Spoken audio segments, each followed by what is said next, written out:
C'est aujourd'hui, ce week-end ou aujourd'hui, la journée internationale de la lutte contre la pauvreté.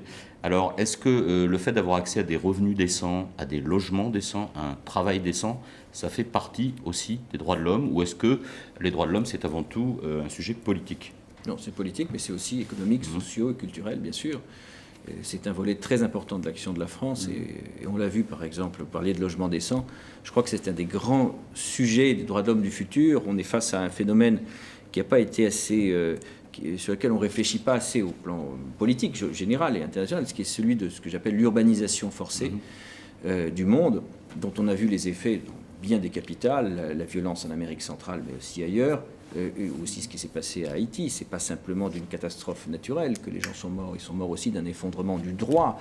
Et il faut réinventer un art d'habiter qui soit respectueux des gens, du développement durable, et tout simplement des règles minimales d'urbanisme. Bon, réinventer un vivre ensemble à 12 milliards, c'est vraiment l'enjeu droit de l'homme des générations futures, enfin en tout cas le nôtre et de ce siècle. Tout ça dans la dignité, c'est pas facile, mais ça évidemment ça en fait partie.